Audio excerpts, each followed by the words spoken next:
People who frequently come in contact with dead bodies in your profession. What's the creepiest / most unsettling story that you have? Funeral director here. A man who died of a heart attack in his home while showering. Very isolated house. Water kept running for days. He was completely melted by the time we got to him. Human goo. Less gory, but on a regular basis. When they open their eyes when moved and stare right in your soul. Always creeps me out no matter how many hundreds I've handled. Edit. Ooh, I just remembered one. It wasn't me, it was a colleague of mine. Full summer heat. Body was left for days in his apartment. Smelled all the way to the street from the 4th floor. When they moved him, the skin from his face slipped and fell, and my colleague slipped on it like a banana peel. He had to take the rest of the day off. Next story. I used to intern for the FBI when I was in college, and I only saw bodies at the morgue. However, there was this one time one of the agents brought us along to a serious case they had. When they entered the morgue, he told us to stand back. The body had just entered and you could smell it instantly. I know it's not creepy, but that was the first time I smelled a decomposing body. It was of someone who was left to drown in a lake. Next story. Ex-cop. Guy had taken his own life from a tree in the woods and had jumped from a high branch. Except the fall didn't end him. When he jumped, he fell onto another snapped, sharp branch which had gone through his neck and bottom jaw and came out of his nose cavity. It looked like he had a very painful time. Poor guy. Next story. Not my experience, but a guy I've worked with for years as a retired detective. They found a body that was beaten really, really badly. Couldn't even see the guy's face. He was barely alive. They brought him, the body, back to the hospital and they tried to save him, but he didn't make it. When the nurse took the wallet out of the pocket to check the ID, she realized it was her son the entire time. He was beaten so bad she didn't even recognize him. Guy said he wanted to retire after that. It was the worst thing he's had to witness. Can't even imagine being that mother. Next story. So I'm a nurse and work with recently expired patients frequently. I work in a medical ICU. We have the highest rate of patient mortality because patients are very sick, usually with multiple chronic comorbidities and multiple organ failure. But honestly, nothing tops the first time I handled a deceased person 2 weeks into my first job as a CNA at a nursing home. I got my report for the start of shift and was told to check on one resident first as he was actively dying and liable to pass away any minute. So I walk into their room and just stood there for a good 2 minutes, waiting to see a breath. When none came, I touched his skin. Still sort of warm, but definitely cooler and waxier skin than is normal. I got my supervisor who confirmed that he was in fact dead. She said she could handle cleaning him up if I wanted, since I was new, but I wanted to learn and gain that experience. So I start talking to him as I roll him over to clean him up, change his brief, etc. It helps to pretend they're still alive, and it's respectful. He lets out this low groan, like a zombie getting up for the first time in the movies. It scared the crap out of me. I jumped back and my supervisor giggled just a tiny bit before regaining her composure, explaining that gas escapes especially during movement and that's why he made that noise. 10 years later and I've worked at all kinds of nursing homes and hospice and now the hospital, caring for many patients who have died. Almost 100 by now, according to my best estimate. No one has ever made that noise since. Maybe a little rush of air like someone breathing out, but not that spooky groan. I don't mind working with bodies. Honestly, it's a very unique and humbling experience, and I usually feel like I'm at my best when working with people who are circling the drain. But I do find it silly or odd that no one has groaned since. Also, I've seen a lot of families react to their loved ones passing. Some handle it better than others, but I think the best I've seen are Hmong families. They have such a ritual, cleaning the body, dressing it in the special outfit and shoes and stuff. Everyone knows what to do. They have a sort of guide which helps a lot, as opposed to many other people who are just at a loss for what to do with themselves. Everyone grieves in their own way, and I am honored to help people process their emotions. But I wish more families had those kind of rituals to help them through such a big life event. It really seems to be comforting. Also, most people don't know this, but if your loved one passes away in the hospital, you should know that we take extra care to not have their head bonk the metal gurney when we move them from the bed. It makes an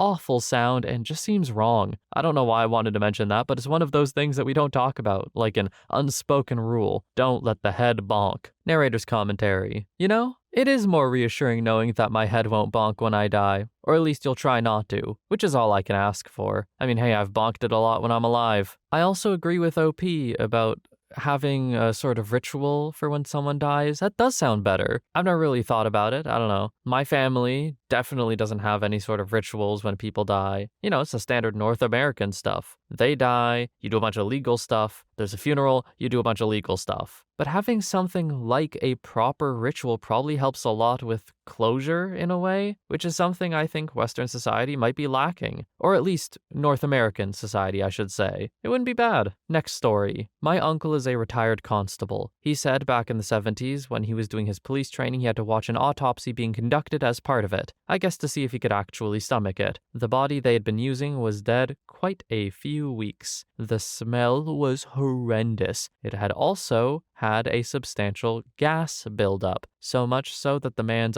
ball sack had actually inflated like a balloon. To deflate it and let all the gas escape, he said the pathologists used a scalpel to burst it. He said it sounded like a balloon deflating when it was going down. In his words, it was quite traumatic to witness, but he can never keep a straight face whenever he's telling the story years later. Next story. I had a body's arm tied up during dissection so that I could use both hands for dissection. To get a better picture, he was doing a T-pose so that I could get at his axillary lymph nodes. It was dark in the lab, and the only light I had on was the one above the body. And I was alone. Then someone slapped my butt. The string had snapped, and the gentleman's hand came down around me. I screamed, loud enough to alert the woman down the hall. Next story. Police officer here. Got a call in a trailer park retirement community for a bad smell coming from one of the trailers. I immediately knew it was the smell of a dead body. Guy's daughter came with the key and gave me permission to enter. When I first walked in the door, it was to a long hallway. At the end of the hallway was a TV, which was all snow and very loud. Reminded me of Poltergeist. It was the only light in the place. The windows were all covered in foil. As I walked down the hall, I could hear and see multiple flies in the light of the TV. I found him naked and dead on the kitchen floor. Natural causes. He had become a shut-in. His daughter was trying to be part of his life, but he often wouldn't take her calls. He had no other friends or family. He had been there for at least a month. When the medical examiner transport service arrived to remove the body, he ruptured. Think of a water balloon bursting. His skin hung like drapes as they lifted him. I had to go home after to shower and get a new uniform because the death smell on me was so bad. I thought I was fine, but then a month later I saw something in a grocery store that reminded me of it. I had to leave my cart and just walk out. I think, in general, I am a little, easily scared by certain things. One of those certain things is definitely, I don't know, just the concept of a TV not showing anything. The snow on a TV, basically. For some reason, that freaks me out. I hate the sound it makes. I hate the look of it. And in a dark room with a dead body, no less. Yeah, I'm not doing that job. I'm just not. Next story. Embalmer/funeral director. It's not too bad when you get used to it, to be honest. The hardest thing to get over was in mortuary school. Our class would go down to the Chicago medical examiner's office once a week for 6 months to practice embalming. The bodies we were working on were in bad shape and had usually been sitting in the cooler for months. Freshest we had was 4 weeks dead. Oldest was 1.5 years. Most of the time, they were nasty. We were there for 5 hours straight with no breaks from 3 to 8 p.m. after already having been at school for the day. The hardest part was being ravenously hungry while working on like a 4-month-old decomp case that's literally swimming in their own decomp fluids in the body bag. It's a weird feeling. There were a lot of fun stories from the ME's office. I'm on mobile right now, though, so can't share. Edit. On a slightly bittersweet note, my favorite thing was seeing people's tattoos. I didn't know anything about these people other than what was on their ID tags, but there was something super surreal about seeing their tattoos. What kind of story was behind them? How long had they been there? What meaning did they hold to these people? Next story. The worst is knowing how long it takes to die sometimes. We had someone admitted to the hospital for respite care. The family had had her home with hospice, but it became too much for them to care for her. She was obviously near death. We thought maybe a day or two at most. She had cancer. Skin was dying and falling off of her. Her circulation shut down. Her legs and feet were dying. She lasted 7 more days. It was agonizing to watch. The pain, the smell was awful. Next story. When I was an EMT in a big city, we had to deliver a dead body to a medical school. They were going to use the body for research. When we brought the body in, they immediately took a leather harness and wrapped it around the head and raised it up to where it was hanging. They then slid it into a freezer with other dead bodies hanging by their heads. My father later donated his body to the same place, and now all I can think about is how my dad was hanging in a freezer until they needed him. It's weird in concept, but it is just the most space-efficient way to store them. The concept of storing people is strange, I'll give you that, but that's science, baby. Next story. I go on wellness checks from time to time. Basically, someone calling 911 because they're worried something has happened to a relative or neighbor and can't get in touch with them. I work in an urban area. Let's just call it not such a nice neighborhood. Unemployment, drugs, crime, etc. Mostly two-story row homes. When we respond, we always knock, but no one ever answers. So we put a ladder up to the second-story window. They're rarely locked, and if they are, it's less destructive prying them open than a front door. So I've just flopped myself through a bedroom window into someone's home. I'm always very sure to announce who I am and why I'm there. Usually the smell gives it away instantly. Someone has passed away at home, and it took a couple days for anyone to notice. Sometimes it's nothing and nobody's home. But sometimes, even without any clues, I just get this weird feeling in the pit of my stomach that I am somewhere I should not be, and I'm about to see something I really don't want to. It's like the house telling me that something terrible has happened inside. I can't explain it, but that feeling is never wrong. Then you find yourself hunting for the body you are sure is in there in someone's home that you've never been in before. It's a creepy feeling. Coming across pets scares the crap out of you. Sometimes the stove is still on, which is always unsettling for some reason. If I have to go into the basement, I always have a little gut check moment at the top of the steps. The weird feeling ones always end up being the ODs and people taking their own lives. A homicide was discovered this way as well. It never gets less creepy, especially if you come across the body before letting the other guys in the front door. I work for the fire department, by the way, not a random guy off the street breaking into houses. Cops are always with us, but they usually aren't volunteering to be the first up the ladder. Next story. Not me, but my dad's story. He worked as a journalist for finance and business in Asia. We lived in Thailand in 2004 when the tsunami hit. Luckily, we lived away from the beaches, so we were fine. We drove to a popular tourist area, Kalak, 2 days after to examine the damage with my mom, while sending me to a hospital to help as a translator between tourists and the Thai staff. What he saw has been etched in his mind ever since. As he described it, it was a beautiful day on the beach. Blue skies, the sun was out, gentle waves, coconut trees swaying in the wind, birds singing. On the shore, there were hundreds of bloated corpses. Some were missing limbs, some were in body bags, all were severely disfigured. The mix of the sun and water just destroyed the bodies completely, and they were moved by locals on trucks to the nearest temple as they'd run out of space for corpses at the morgue. The corpses didn't even look human. It's insane how fast a body gets affected in those conditions. The worst thing for him wasn't what he saw, though. It was the smell that stuck with him, and he couldn't stand eating steaks or red meat for the next 3 months. Next story. This goes back a bit. I was staying on a freeway one night and an officer just casually stated, "Watch out for the brains!" I looked down and sure enough, I had stepped on some dude's brain after a semi-truck had blasted him to pieces. I was so tired I forgot to clean it off and just wiped on the grass outside my door when I got home the next morning. I don't know who that guy was or why that happened, but I know some part of him ended up on my lawn, so thanks, I guess. Next story. They leak profusely. If you die in a hospital, it's common for your corpse to be left in bed for your family to pay their respects. This can take hours sometimes. After enough time, the corpse will begin to leak fluids from various orifices. This necessitates the packing of the corpse. Basically, we take gauze and use Q-tips/tongue depressors to stuff packing into every orifice of Granny's. If it's been enough hours, we'll also have to use suction to mop up all the pungent juices that escaped as we're doing this. This is neither creepy nor unsettling, but I guess people who don't deal with corpses at all might be surprised to hear this. Opie, you're speaking for yourself here. That is unsettling to me. I don't want to imagine me laying in a hospital bed dead being stuffed in every Okay, I gotta be careful how I phrase things. You get what I'm saying, though. Next story. Work in a funeral home, and after a while, you grow a thicker skin to what you see. You have to if you want to get on with your day. However, one case screwed with me for a while. When you hear of decomposing bodies, you think of shut-ins or sadly murder victims who have been left to rot. You don't think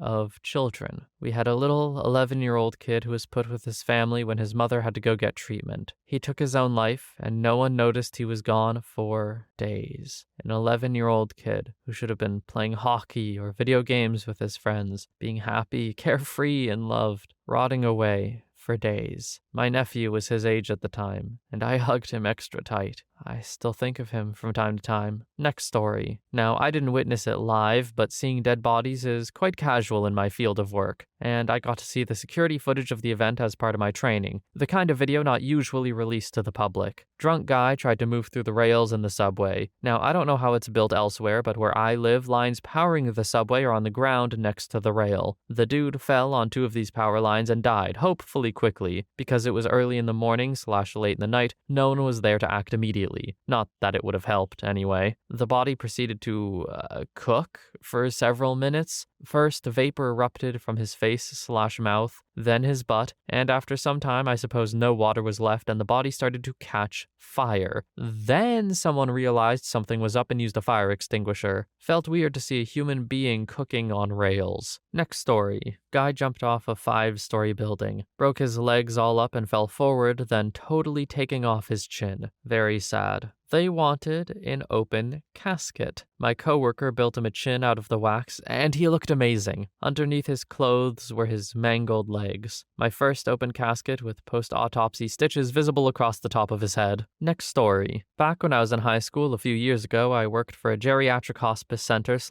assisted living home. Every resident is on DNR, and sometimes I had to comfort the residents we had, some of which I had known for 4+ years working there, during their final moments. These are people that I've had full-on normal conversations with just hours before their time. Some people just slowly fade, like falling asleep. Some others go into a strange delirium and say they see shadow people and other bizarre things. One of the creepiest things I saw was this one lady who was a 98. She described 3 men dressed in all black suits standing over her bed, watching her, and a little boy by her bedside in the chair. Creepiest part was that she was completely lucid and looked me straight in the eyes when she told me she saw one of the men shoot another, and the boy came down beside him and was screaming. Next story. There was a dead guy floating in the lake where I live after a missing persons report. It was a drug-fueled taking of one's own life, and the guy jumped out of a canoe with concrete blocks tied to his legs. Sounds unbelievably awful to do to yourself. Anyway, this caused him to float upright with his arms out as if someone was treading water, except as you zoom in, you realize that birds have eaten the guy's eyes and crapped all over his head. The most interesting part is that the guy was in full rigor, so as the coroner was loading him, his arms were outstretched like a zombie trying to give someone a hug. The paramedics had to force his arms down. Next story. My dad was a funeral director and ran a mortuary. One time he was called to a man's house to remove the deceased who had apparently passed away in a hot tub. His body had been there overnight and he kind of brined in the water for a while. My dad was paid a bit extra to clean out the hot tub as well with a wet/dry vac. We found out later he had been in the hot tub with a couple of escorts who split after he had a heart attack and left him there in the hot tub. Another time he picked me up for lunch in the hearse and there was a dead body in the back. He was taking it over to the crematorium after lunch. I look back at the vinyl bag and there are some ants crawling over it. Apparently they had found her in the backyard and fire ants had crawled all over her body. It was pretty creepy that some of them were still in that bag. Next story. I only really have one. I used to work in a nursing home as a CNA, and one of my favorite residents was this brilliant, temperamental,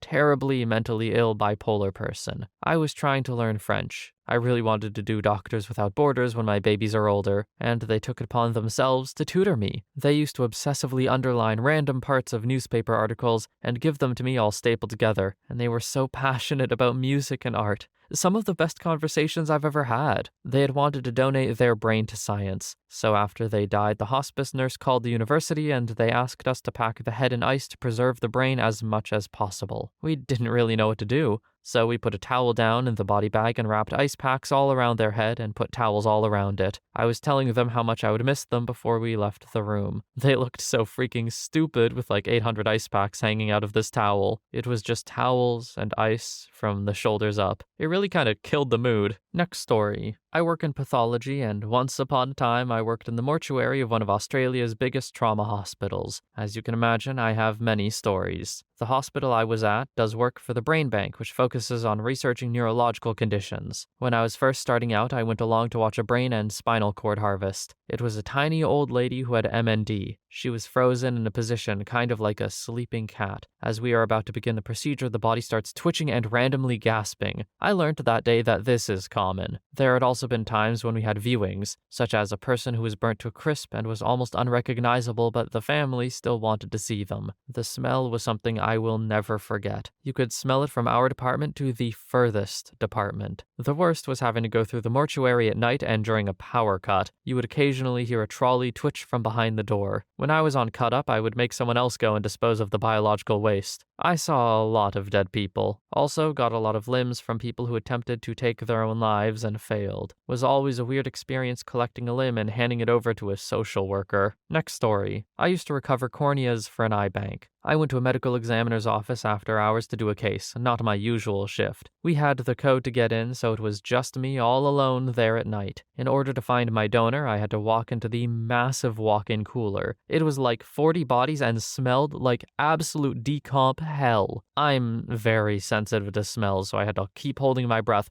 running in and checking as many toe tags as I could, and I kept worrying the cooler door would shut on me and I would be stuck in there. That sucked. The cooler door doesn't open from the inside? What are they gonna do? Get out? Maybe it's some safety thing, I don't know, but I don't think any of the residents of that room will be using that door anytime soon. Next story. I worked several years in crime scenes, had hundreds of death cases. One that I'll never forget was a person who took their own lives. When the body was removed from its location and the ligature cut, the gases in their lungs expelled via their mouth, and the body let out a nice, loud 15-second groan. I'll never forget it. Next story. Obligatory, I'm not in the profession, but my mother's cousin took her own life in her flat. No one noticed for weeks. When we got there to help clean out the flat, even though the forensics team had removed the carpet she had liquefied on, it smelled like death. Everything in the flat smelled like death. I will never forget that smell. It leaked into every single thing she owned. It was like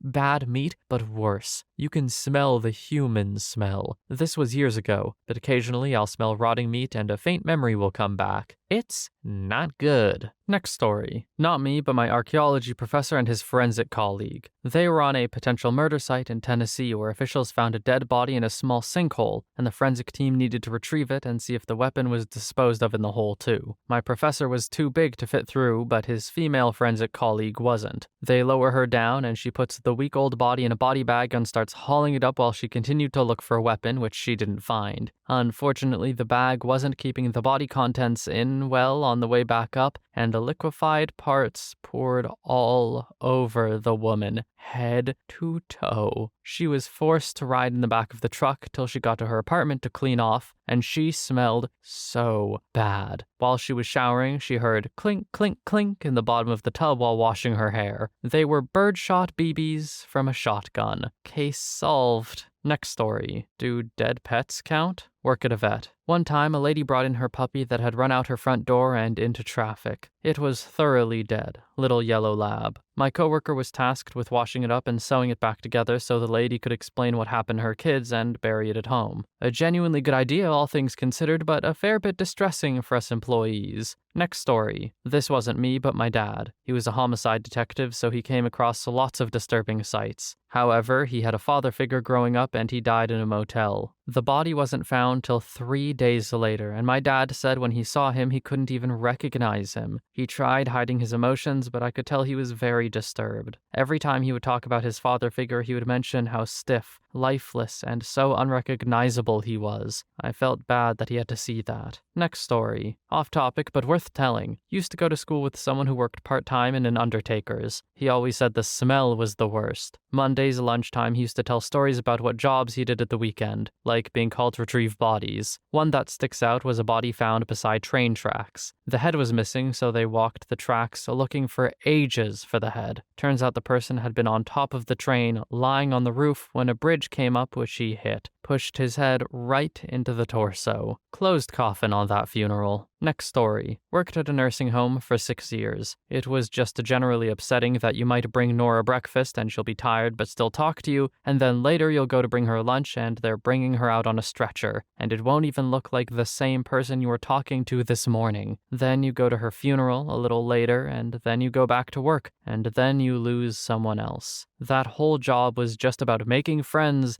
just to lose them. But the creepiest time I saw a dead body was when I was 4. It's one of my earliest memories. My sister was 7, so she remembers it better. There was a man who lived across the street from my house. He lived alone, but he was very kind and friendly. He had 2 pet Dalmatians, and this was in the 90s right after 101 Dalmatians had come out, so I loved seeing them. They'd come to the fence every day to greet us as we walked home from school/preschool. They would lick my hand through the fence. One day, my sister and I were walking home, and there were firefighters at the old man's house. I don't remember this, but my sister remembers not seeing the dogs outside for a while. It turns out the old man had had a heart attack, and living alone, no one knew to check on him. He was dead in his home for a week, and his dogs got hungry, so they began to eat him. I remember them carrying his body out wrapped in a white sheet. My sister swears they only used a sheet and no stretcher, but I can't remember that much, and a fireman trying to take one of the dogs out of the house. I wondered at the time why the dog looked so dirty. Next story. I work at a funeral home for animals. Yes, we exist, and I would have to say the worst thing I've dealt with is cases of abuse. It's extremely rare for us to see incidents like this, but there was a beautiful pit mix that came into my care about a year ago, and the owners were going through a divorce. The vet staff and I often talk, and we have a great working relationship, so they told me more than I wanted to know about the deceased. Anyway, the wife was leaving an abusive husband, and the dog came to her aid. The dog suffered many stab wounds and died on the way to the vet clinic. I was the one to open the cardboard coffin, since smell doesn't bother me too much. I really wish I hadn't that day. I cried on my lunch break. That dog died protecting the human he loved the most. We truly don't deserve dogs. I hugged mine so much that night. My pup was a little bit confused. He went to his kennel on his own, which never happens. Next story. Dad was a police detective back when the mob was still going strong. He was working on a big investigation concerning money laundering, and supposedly his team was trying to get some mobster to turn snitch. The guy wasn't in custody, but detectives would pop by and give him the old, "We got evidence on you," and "We got XYZ on you" treatment. One day, someone tips them about a mob deal going on in XYZ place. They get there and find the would-be snitch beaten to a pulp hanging from the ceiling by a meat hook shoved up his butt. Later, they learned other mobsters did think he had turned snitch, so they lured him to the place, threw him on his back, and stomped him in the face repeatedly. They had done it so savagely that the guy's face caved inwards. My dad said the man just looked like a person with a giant hole for a face. Autopsy determined he hadn't died from the beating, but from a cerebral hemorrhage, as the shards of bone from his face were driven into his brain. His body had been hung on the meat hook posthumously. My dad volunteered to take a desk job afterward with less pay. He felt personally guilty for getting the guy killed. If they hadn't tried to get him to snitch, he'd be alive, that sort of thing. Perpetrators were never arrested. Next story. I used to work cleaning at a mortuary, which usually happened at night after a funeral or a viewing. I often cleaned around open caskets with bodies in them, which didn't bother me at all. The carpet was very prone to leaving footprints, and so I had to vacuum backwards to get rid of my footprints and then would go out a side door to leave. I was backing into the last room, which usually just had a couch in it, set up like a little living room where the director met with grieving families. I bumped into something that I didn't expect, so I turned around to see a small coffin with a small girl, probably 6 or so years old. Her mouth was wide open, like she was screaming, which is exactly what I proceeded to do. The next day I looked in the obituaries and there was one of a little girl who had her mouth wide open in her picture. She had some sort of disability, obviously. Poor little thing. Next story. Former coastie here. We'd had an SAR call for a boat that went overdue. 3 people. We did our grid while the air crews did their thing. Found nothing. So after I think 36 hours of searching, we continued on with patrol. Bit over a month later, we're passing through the same area and the lookout spots a body in the water. Later discovery revealed it was one of the missing boaters. Must have been stuck on the boat and came free or something. Doing the pickup was memorable. We stop and hold station and the rescue swimmer hits the water, and we start dropping dropping the small boats to support. The swimmer gets to the body, determines he's gone, and pushes him towards the cutter. While pushing, he said the body, quote, felt funny, but he didn't think anything of it. We drop the wire basket stretcher and he gets into position underneath and hooks it in and signals us to lift it.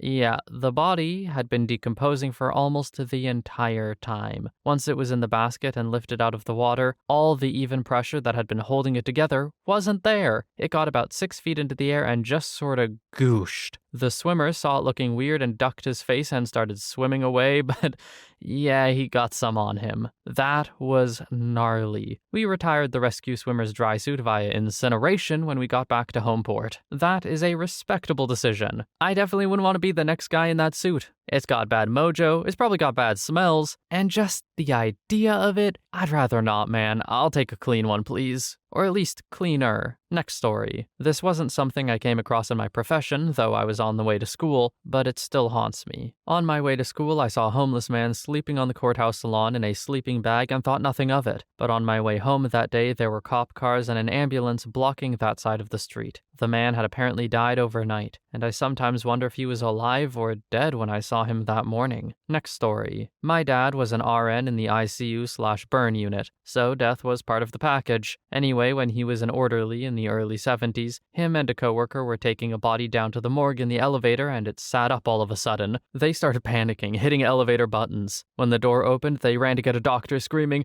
this guy's still alive! Doctor runs back to the elevator, checks him out, and starts laughing. Explains to them that bodies do this all the time due to muscles tensing up after death. My dad was also taking a leg that had just been amputated down to dispose of it. He decided he would walk down. The stairwells were on opposite sides of the hallway. Turns out blood was dripping the entire stroll down 4 floors of the hospital. When he noticed, he just binned the leg and screwed off as quick as possible. Finally, he was down in the morgue one day and one of the guys down there said, "Hey, want to see something cool?" Took an eyeball and threw it on the ground. To my dad's surprise, it bounced once. That's really all they do, bounce once and that's it. My dad still can't stand eyeball-related stuff to this day. Next story. Here's one. I was a detention officer for a county jail. Was working a mundane shift when all of a sudden a call comes over the radio. Medical emergency, pod 12. So we all respond to find an inmate sitting on the toilet unresponsive. We pull him off and check for vitals. Nothing. Well, crap. My sergeant starts doing CPR while I give the inmate breaths with the airbag thing. 15 minutes later, EMT guys finally get there and take him away. Well, lo and behold, comes out that the inmate had swallowed a large quantity of drugs before processing, and after being put in his first housing unit shortly after, he gets in a fight with another inmate. Thus, he was transferred to the pod we responded to. We later determined that the bag of crack he swallowed ruptured in his stomach after he got his butt kicked.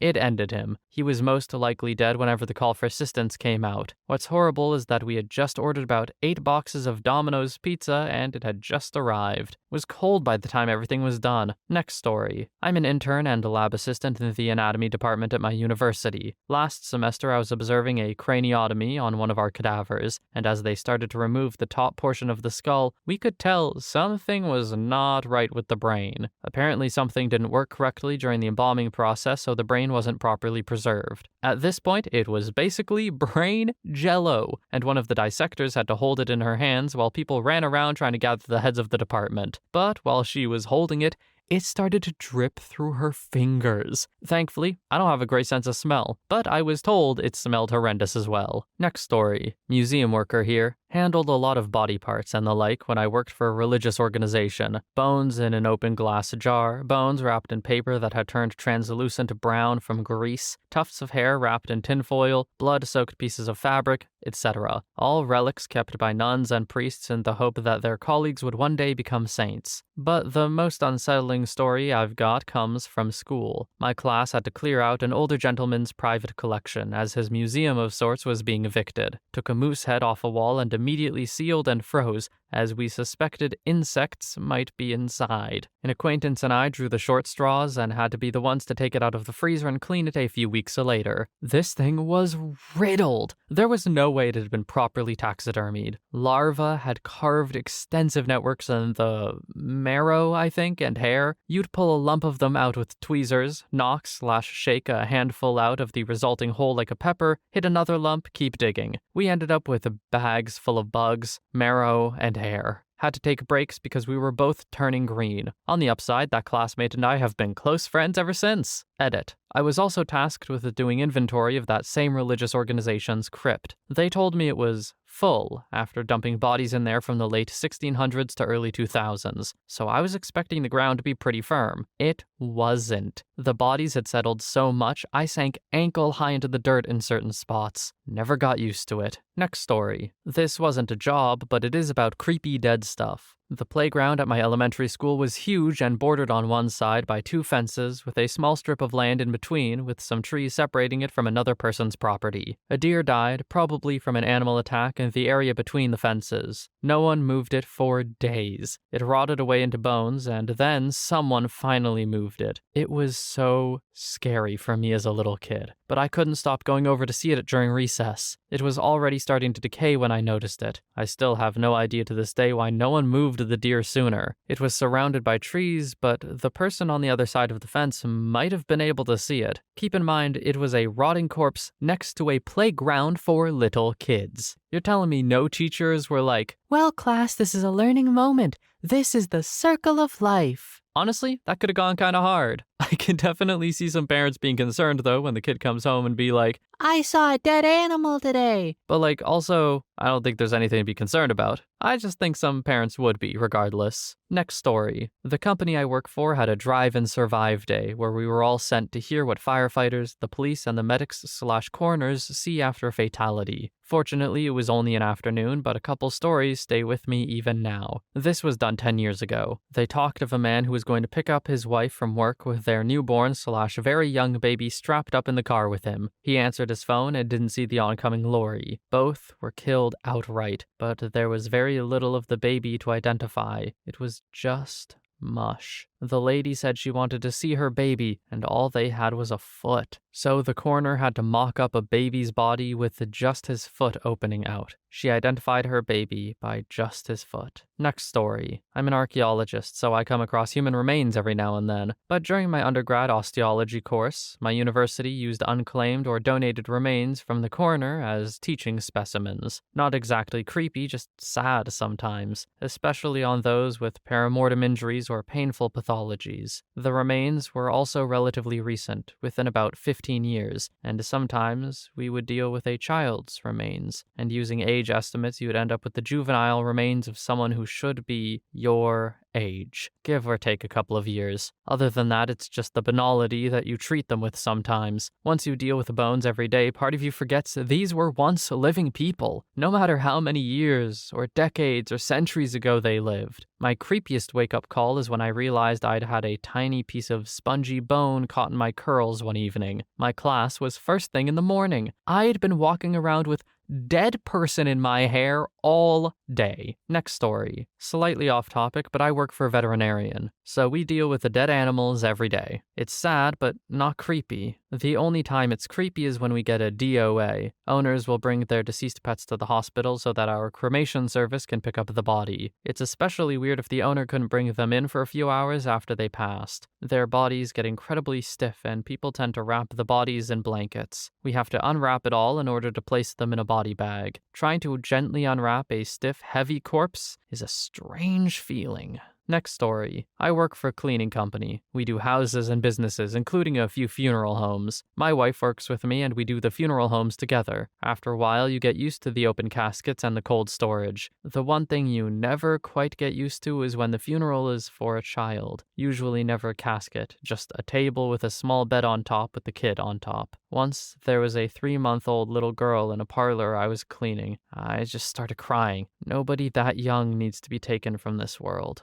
Next story. Paramedic here. In my country, if the death is a medical examiner case, EMS transports. So we're transporting a body to the morgue. I'm driving and our rearview mirror obviously looks into the box with a clear view of the stretcher. I glance up and I see the body bag sit up. I screamed and pulled over and hopped out. My partner did the same, not knowing what was going on. After we calmed down, we opened the back door to see what was what. Turns out rigor had set in and for some reason made the abdominals contract. The looks we got when we wheeled to the morgue scared the living daylights out of me. Next story. Paramedic here. Many dead bodies. I've seen it all. From people being shot at point-blank range to people being ran over by a car. Too many stories, but I'll tell one. In my town, there's a curve. Now, it's a sharp curve. You have to be going about 15 miles per hour to go around it. Well, one dude went around at like 75. Shot off the road, hitting a pole with power lines, flipping over, and then landing in the pond right by it. Yeah, he didn't survive. I wasn't there that day. However, the accident did take place right down the road from my parents' house. Next story. RN. About 6 months in and already had 3 codes. Multiple patients I've taken care of die outside of my shift or when they got upgraded to ICU, and at least 4 to 5 patients who have died on my shift. My last death was creepy at how fast it all went. Had a little old lady on inpatient hospice status. She was alert-oriented and had this giant smile on her face when I called her sweetheart. It was sad because she was experiencing so much pain and essentially required me going in every 15 to 30 minutes to give pain medicine. My unit huddled around 8, and we were discussing some new changes to how we notify other staff about patient death. Certain cards and decorations we keep outside the room. My manager and I looked at each other and agreed that we expected my patient to last a few more days, if not a week. So doctor orders a PCA pump for my patient, which is an IV pump that automatically delivers pain medication at the patient's request. It took a while to get the supplies for the pump and the key to open it. It must have been close to 10 a.m., but the patient was still alert and smiling. We got everything, and the charge nurse and I set it all up. The Dilaudid, a super strong pain control med, started running. Shortly after, the patient's husband and most of the family, except for a daughter, left. It was no more than half an hour to 45 minutes until the daughter came out and said she thinks the patient died. Upon assessment, it was clear she was dead. No breathing, no pulse, pupils not reactive to light, with no reflexes present. The rest was just like every other death I dealt with. Doctor confirms death, gets body cleaned up and tubes removed, determining organ donor status and if a medical examiner is needed, comfort family, then bagged and headed to the morgue. I honestly thought this story was going to be like intentionally overdosing to just be done with it all. Opie didn't say that's what happened, but I also don't know the kind of setup that was,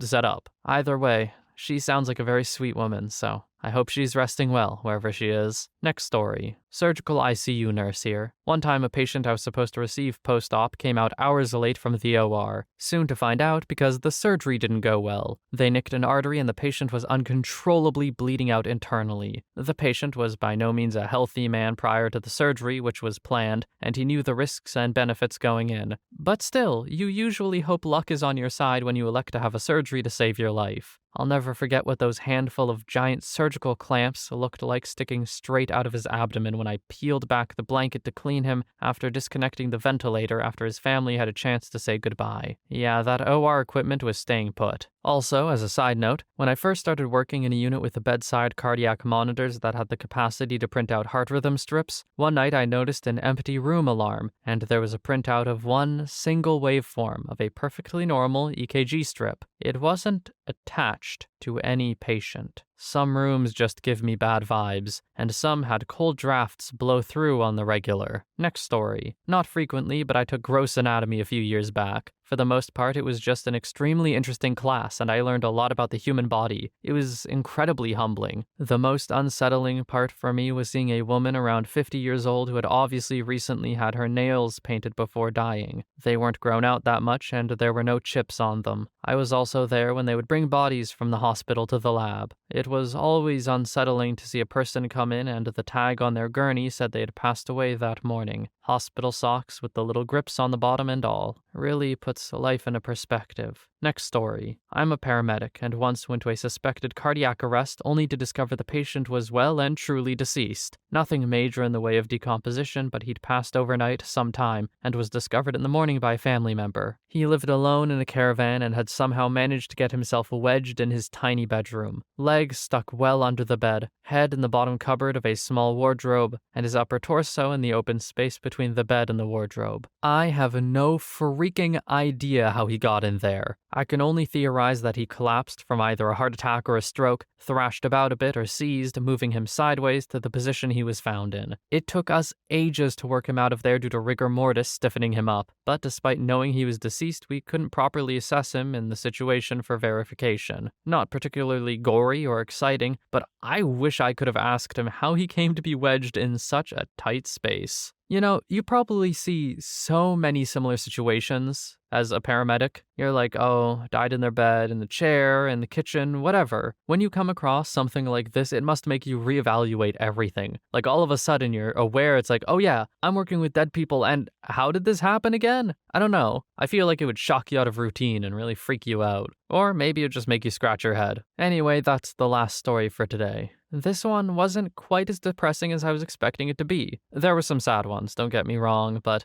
it could have been worse. So I hope you enjoyed. And I also hope you have a wonderful day or a night wherever you are. And I will see you in the next one.